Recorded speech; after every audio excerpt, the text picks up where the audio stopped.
అండి మాకు పెళ్ళై అప్పుడే 2 ఇయర్స్ అయిపోయిందా అనిపిస్తుంది. ఇది మా సెకండ్ యానివర్సరీ సెలబ్రేషన్స్ అండి. ఫస్ట్ యానివర్సరీ అయితే అసలు సెలబ్రేట్ కూడా చేసుకోలేదు. మా హస్బెండ్ అయితే అక్కడమ్మ ఇక్కడబ్బా ఇలా అయిపోయిందనమాట నా సిచ్యువేషన్. ఇంకా తనైతే ట్రైనింగ్‌లో ఉంటుండే, నేనైతే ప్రెగ్నెన్సీతో మా ఇంట్లో ఉంటుండే అమ్మ వాళ్ళ ఇంట్లోని.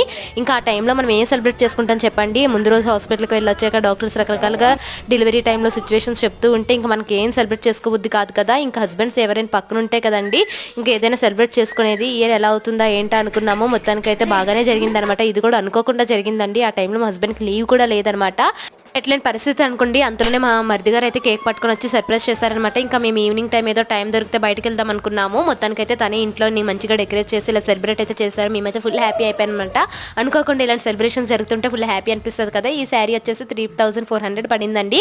మేము అట్లీస్ట్ డ్రెస్సెస్ కూడా తీసుకోలేదు. ఈ శారీ వచ్చేసి పండగ టైంలో మా అమ్మ తీశారు. ఇంకా ఆ శారీ అయితే కట్టేశానమాట. ఎలానో ట్రెండింగ్‌లో ఉంది కదా ఇంకా బాగుంటుందని చెప్పేసి అప్పటికప్పుడు ఇలా ప్లాన్ చేసేసి ఇలా చిన్న సెలబ్రేషన్స్ అయితే చేసుకున్నాం.